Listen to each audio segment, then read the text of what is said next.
Thank you. Yeah, it's amazing that we haven't met since March.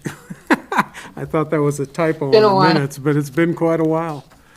Zach's got a little PowerPoint, or just going to share a screen here. So what we've got is discussions tonight about the expanded use of the downtown right-of-way. As council recalls, in May and early June, there was discussion of ways that we could perhaps allow businesses in the downtown area to expand the use of the public right-of-way in the central business district, utilizing the sidewalk cafe ordinance, Title IX, Chapter 12. So staff did some research. Tyler and others in the city went downtown, had some meetings downtown with some folks, and determined that the recommendation was, if it could be done, that would make some sense. So council authorized a fairly lengthy resolution that looked at the different pieces of the current sidewalk cafe ordinance to determine whether or not the city clerk, in the exercise of her discretion, would be able to grant waivers. Some of those were utilizing more of the public right-of-way than the sidewalk cafe ordinance allowed, allowing alcohol beverage consumption, having a license that is a shorter time than the annual license, so on and so forth. In your packet, you have a copy of the application that was developed by staff. There is a fairly in-depth process that is utilized in considering whether someone's proposed configuration will meet the requirements. And so street department's involved, community events is involved, police, fire, and of course the city clerk. So all of those things go into determining whether or not expanded use would be allowed. So we have several businesses that have been approved, and we'll see some of those when we go into the slideshow. But Bloom, Bootsers, Cafe Artista, Coulter's Creek, Humble Burger, Kitchen Counter, La Casa Lopez, Myelina, Mikey Zeros, Wild at Art, One World Cafe, Revolver, Tapped, Storm Cellar, The Breakfast Club, and Garden Lounge has applied as well. So a couple of the things that we wanted to talk about today, kind of laying the background, is we've received some concerns from the public regarding the use of the expanded and in fact even the regular sidewalk cafe, that the intent of the council, as stated in the resolution allowing these expanded uses, was to allow for social distancing so that restaurants, eateries, and drinking establishments could allow for social distancing in an era when it was being essentially recommended, if not mandated, by the state of Idaho to maintain 6 feet between people. So there have been some concerns that perhaps some establishments are not maintaining social distancing, and that if that is the case, then why are they being allowed to use the right-of-way if it isn't meeting the objectives the council laid out? So that's one concern, and there are different things that we can do with that, but wanted to report that back to council. I would say that by and large, most businesses are trying to do the best they can, but as you know, even in an enclosed eating establishment or drinking establishment, maintaining those strict social distances is challenging at best. Secondly, something that we did not expect to happen, but I think is one of those things, a new program. Folks were looking at what was being allowed, what was not being allowed, and one of the businesses came forward with a request to move live entertainment out of their establishment into the expanded sidewalk cafe. So that was allowed in at least one occasion, if not more than one occasion. And we've had some other businesses who have also talked about wanting to do that. So typically what happens is an application is made. The police chief then looks at it, determines whether there will need to be a noise ordinance waiver or exemption. And that was done, like I said, in at least one case so far. However, we went back, looked at the sidewalk cafe ordinance, and in the sidewalk cafe ordinance, there is no allowance for live entertainment to take place in a sidewalk cafe. It says that you may serve and eats and drinks in that area, but you may not maintain a kitchen out there, and likewise, there's no mention of outside entertainment. So we looked at it and wanted some guidance, since we did not have specific authorization through the resolution to do so. So we've put out a request for feedback, which I'll comment on in a moment. Suffice it to say that out of about a little less than 30 responses, 9 or 10 of them were outright don't allow this, and the balance were either very generic or said, I like the idea that there are outside entertainment. This poses a bit of a challenge for us, as the council knows. The city itself has canceled our entertainment in the park series, has canceled all entertainment during Farmers Market, has canceled Art Walk and the Vandaltown Block Party, because we did not want to generate an event where people would come together and perhaps not be in a position to social distance. So having entertainment in the public right-of-way where people are going to gather, it's outside, that may be working at cross purposes to what the city's position is. And of course, the use of the right-of-way is with the city's permission, and the city can put whatever restrictions it wants on that use. So with that, we'll go through the slideshow a little bit, show you kind of what's been done downtown. But essentially what we'd like to do is to receive some direction from you as to how we should proceed. And if it is determined that council would like us to move forward with allowing outside entertainment, then we may need to come back to council and revise the resolution.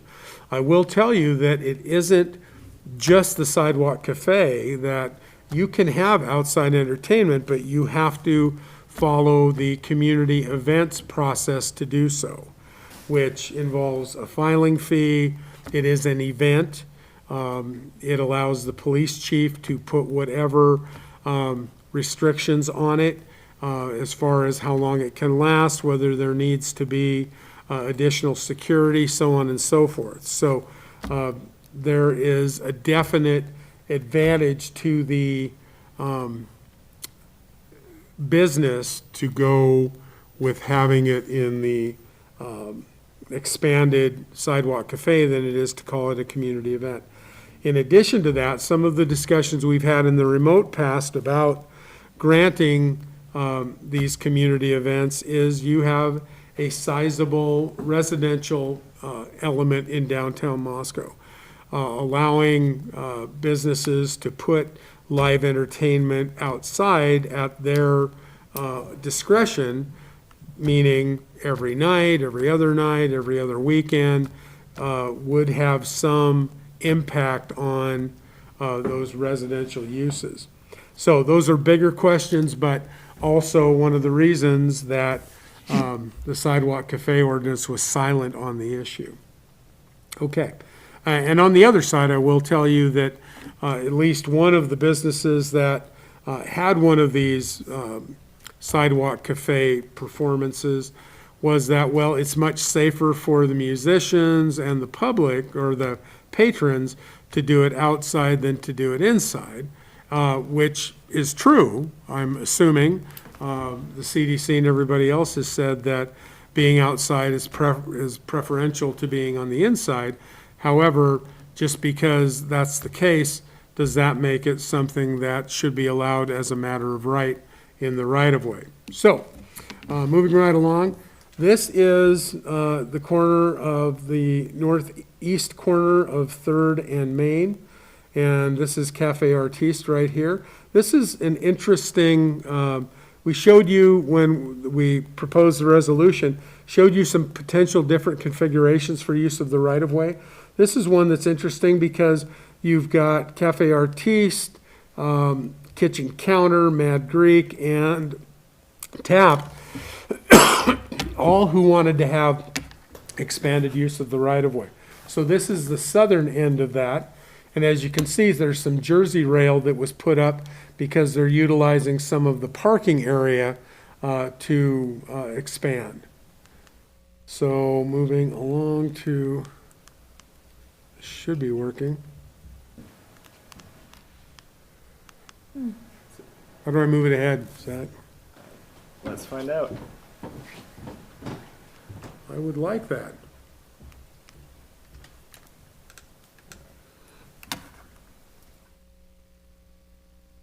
The pointer works, so I'm assuming that. I can go stand up there too. Is it a battery issue? I don't think so.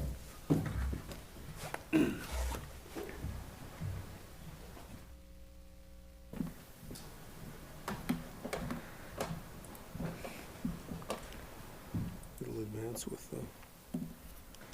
It's a battery. There you go, nice Yep. work. Okay, so again, that's the southern end of that multiple use area. This is in front of Kitchen Counter. As you can see, there is a designated area to go out on the pathway. So this area is actually utilized for the Sidewalk Cafe. And then up with Tapped, you can look down again, Cafe Artiste, Kitchen Counter, Mad Greek, and Tapped, so you can see how that works. Just another view of it. So pretty efficient use of the right-of-way allows many of these to be expanded while taking the traffic, essentially coming up the sidewalk and then curving out into this area, utilizing the sidewalk itself for businesses to expand. Okay, across. Can you just tell me, does Mad Greek have anything beyond that enclosed area that they historically used? Like, looking at it, it doesn't look like it does. Yeah, I don't think they have opened up since this was granted. Okay. So I don't know what they're going to use. Okay, But in talking to Lori, they had not reopened yet. they do takeout. Yeah, do they? Yeah. Yeah, I know, Maureen, this is Tyler, that Mad Greek was looking at just getting furniture and the ability to expand. They're still kind of filling that out right now. And Okay. Kitchen Counter hasn't, they've been opening just on Fridays, but they plan to move out into that space if and when they do get rolling more frequently. Thanks, Tyler. Okay, and this is Bootzer's. Bootzer's has a sidewalk cafe out here in this bulb out. This is a little bit different area. This is similar to down on Fifth Street where we actually have bulb outs into the public right-of-way. And of course, Friendship Square. So traditionally, Bootzer's has moved into this area. The sidewalk cafe officially is back here against the building. Because of the expanded right-of-way, they were allowed to expand their sidewalk cafe out here. There is maintained a pathway in front of the art gallery and Farmers Insurance. So again, a fairly unique area. This is the area that had one of the concerts or outside entertainment that brought this issue to a head.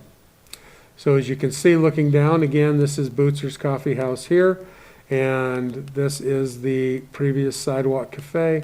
This is an additional area, and this is the pathway for the public to traverse. So the 5 feet of ADA access has been maintained, but, so quite a bit of use of the public right-of-way. Okay, just another look. So as you can see, this extends beyond the Bootzer's property line, which is in this area, extending in front of the art gallery and in front of Kimberling Insurance. but is outside on the bulb out, which is, would have been the parking and travel lanes had that bulb out not been there. Just another view. This is in front of Coulter's Creek, and a fairly unique, some wine barrels delineating their expanded use. This is Coulter's Creek area. They came forward, I believe it was a year and a half ago, and wanted to have more of a deck look than just having some chairs on the sidewalk. So at that time, they were granted the ability, as long as this can be removed during the winter time and that sort of thing, that they would be allowed to do that. So that's a little bit of a different configuration. This is Bloom, and as you can see, Bloom's Sidewalk Cafe usually ended right there at the end of their business. This is in front of New St. Andrews College.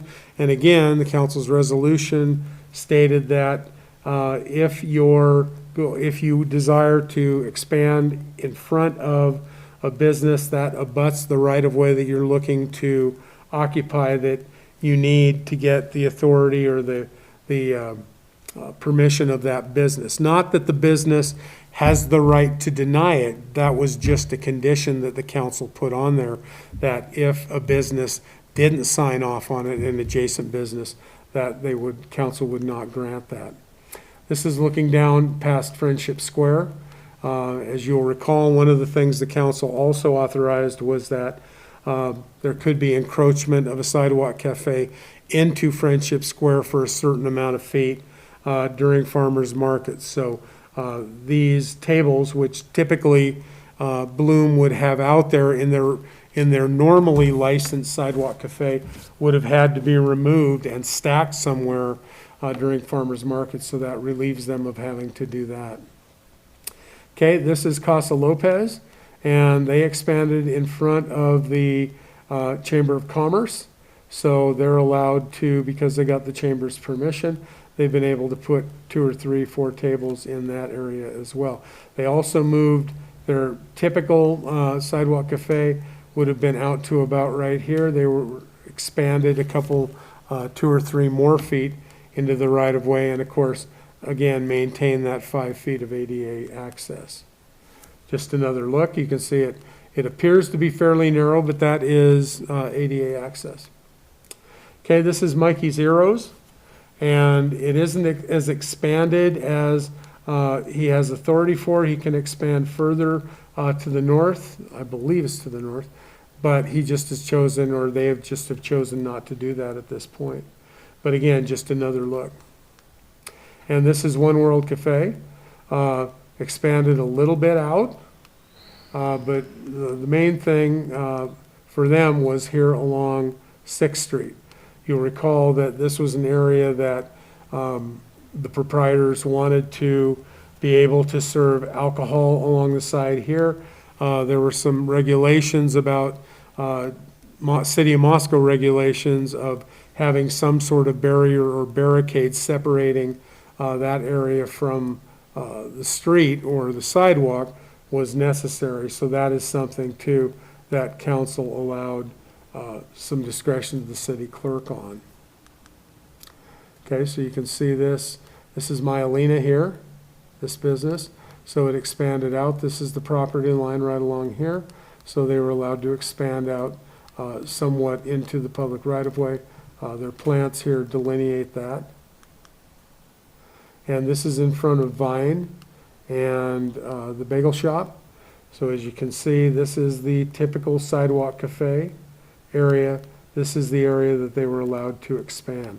This one's a little bit different because this is the only piece of Jersey barrier that is within the Moscow Farmers Market footprint. That was something that because of farmers market, we wanted to make sure that there was as much flexibility as possible. So you don't see that anywhere else. This is a unique situation. And as you can see, there's still the ability for compact cars to park in these diagonal parking spots. So those are examples of what has been done. As I indicated, we've had quite a few people take advantage of it. And I think the clerk's office has done really well, and staff has done really well in trying to provide as much flexibility as possible. As you recall, when the discussion came up, there were some concerns that, whether you're talking about alcohol regulation or whatever, that you do need some pretty clear regulations in order that the public's use of the right-of-way, which is the reason that the city gained it, was able to be protected. So what we're looking for here today, and I would also be remiss if I did not pass on that the program's been well received downtown. It has taken a ton of time on staff's part to try and make it work. So I think council's direction was well taken, and staff's done a good job of trying to make these things happen. With those two provisos, the one that, the council's direction was for the purpose of social distancing and provide some relief to the adverse economic impacts of COVID, that you'll see staff taking a little more action in when there are areas where social distancing is not occurring, and those actions may be up to and include termination of the right for the expansion. So again, trying to make sure that the council's direction is brought forth.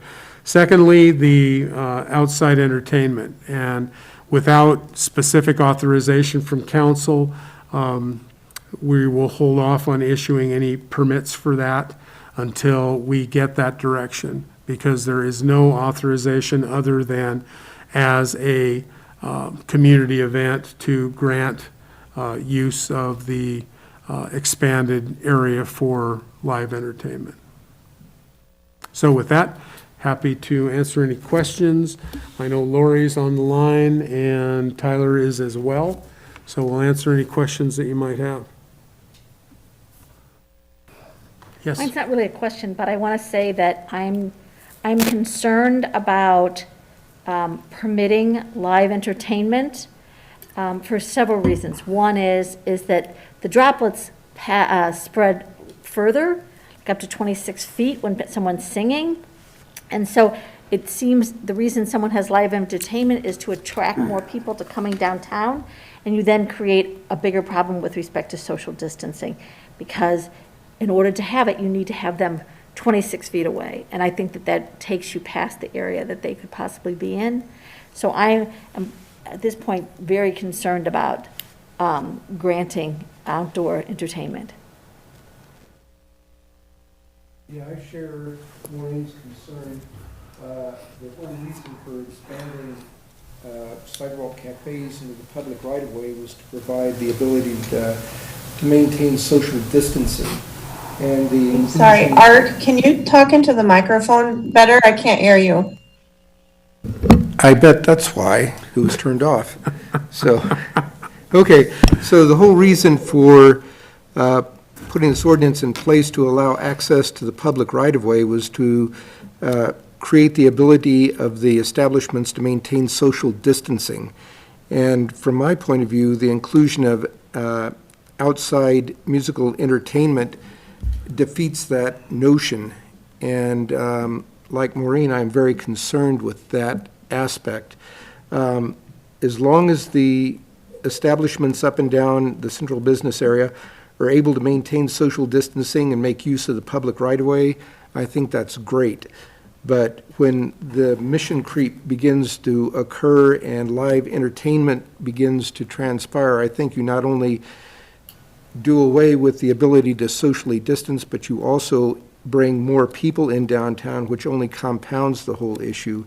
So it sounds a little bit hardcore here on my part, but I think it's something that we have to maintain and stay with the original intent of the ordinance that was passed. I would add to that, it has to not only hardcore, but consistent with the resolution, it also has to be in light of our current problem with the COVID virus right now. We've got lots of, the numbers keep increasing, and they're increasing in people like that are 20 years old. I think that we really have to be very cautious about expanding that, and I don't think that's hardcore. I think that is just being responsible.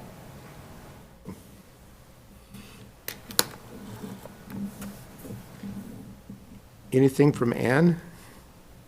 I mean, I tend to agree with what the two of you have shared. I think it looks like expansion to that space for what it's been used for thus far outside of entertainment purposes seems to be really well received and something that businesses appreciate. So that I'm in support of. And if it's the direction of whether or not to allow entertainment, can you clarify for me again? So the process for that, if someone was going to, like, how did it play out for the one business that did it already?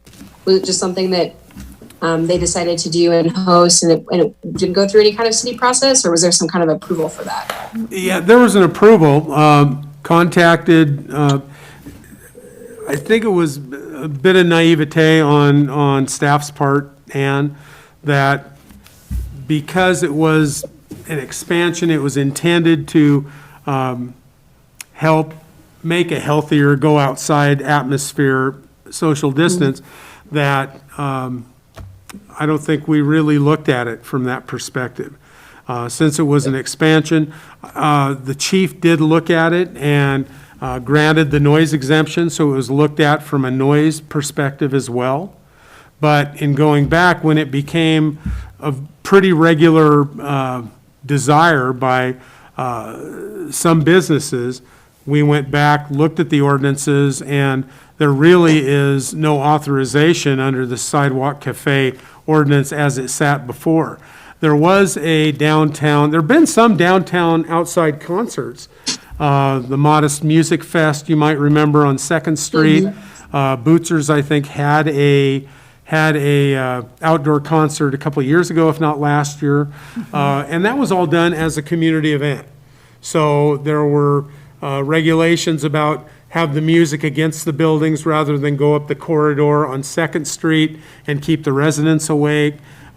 Strict times on when you could and could not play, so on and so forth. And that's the beauty of having a community event rather than just at the discretion of the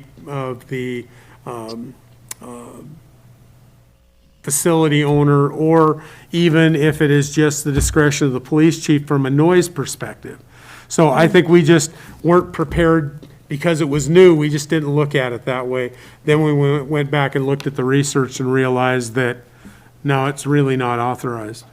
And just to flesh out a little bit more on what Gary's saying, and yeah, we had the request come in, and we had, with the expansion, it was, as Gary indicated, to provide that additional space for distancing for commerce in the right of way. So not just sidewalk cafes. We have retail places like Revolver and Storm Cellar who have participated and have cafes. And so when we were approached, it was, well, this is part of my business operation to have business. And in stage 4 of the Idaho Rebounds plan, in which we still are in, it allows for indoor music. And so there really are very few restrictions when it comes to that. And so we were approached, and it was, hey, this concert is happening. The musicians have been saying, we think it'd be better and safer if we had this happen outdoors, but it's happening regardless whether indoors or outdoors. And so at that point, the noise ordinance waiver was the process that went through, but then we mobilized to take this back to the council because it seemed like more of a policy decision when it came to that, if there was something that we wanted to parse out when it came to that sort of entertainment in the right of way versus commerce in the right of way. I should also clarify that the musician themselves, the live entertainment, is within the sidewalk cafe that is approved annually.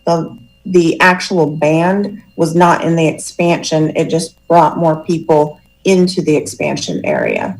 Don't know if it makes a difference, but wanted to make sure that you knew where that live entertainment was. And for those of you who don't know, that was the city clerk. Well, if the proposed action is to provide direction on the expanded use, it sounds like we're in agreement to continue the program, but not with entertainment as an option. Is that enough clarification, or do we need to provide some kind of additional direction? Then I guess, is this something No, I we think can do as a... I think that direction's fine, Ann. Again, we're looking for, that direction is fine. We will keep implementing the ordinance or the resolution as it was given to us. If somebody wants to pursue outside entertainment and take it as a community event, then they can certainly go through that process. I will tell you that if it's a community event, again, we have canceled most, if not all, of our community events for just those purposes. So I can't say how it would turn out, but certainly that's where we'll steer any applicants to, that process. Can I ask just a follow-up question, Gary? And that is, the assertion was it's safer to be outside, which I think everybody agrees with. But the question is, could someone actually go into that business and set up a band with people in there? Yes, Maureen, under the stage 4 Idaho rebounds, that is an allowable activity. So they would be able to set up a band as long as they didn't surpass the gathering requirement for indoors. They would be able to do that. But I guess the question on that is that it depends on how large the venue is. And so that in fact, if the venue is not that big, don't we also have a requirement that you have to have social distancing? Yeah, you got to remember, the governor's guidelines are just that, they're guidelines. They aren't enforceable by law. The council's resolution, public health resolution, yes, they do have to social distance, or they need to wear masks, either or, preferably both. But if it is an eating and drinking establishment, of course, when they're at their table with people of their own household, Right. then they can take the masks off. And that's really what's going on as well, is how do you police that, so to speak?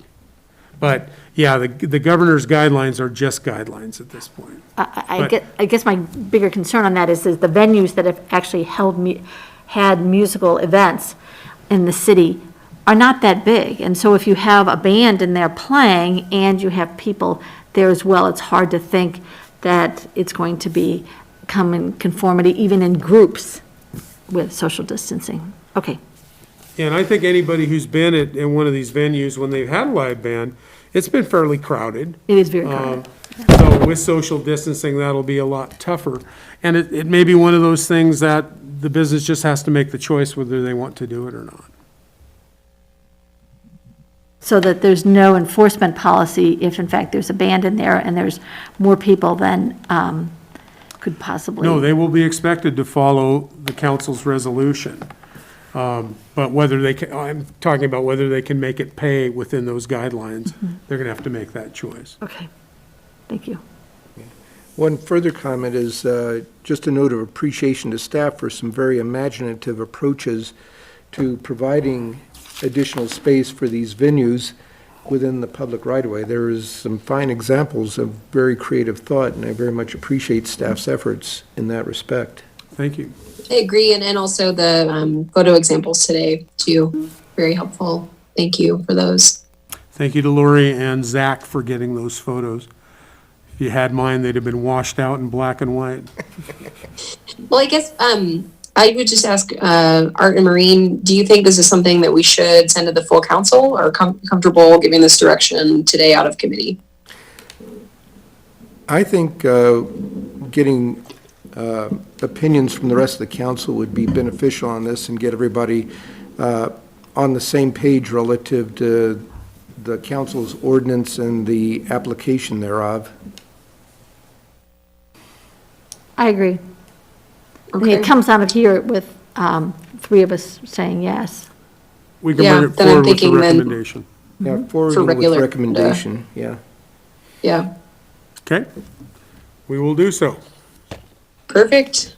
Then I think that's it for today, unless there's anything else for the good of the order. Staff has nothing. All right. Thank you. Thank you. Thank you. Have a nice afternoon, everyone. Cheers.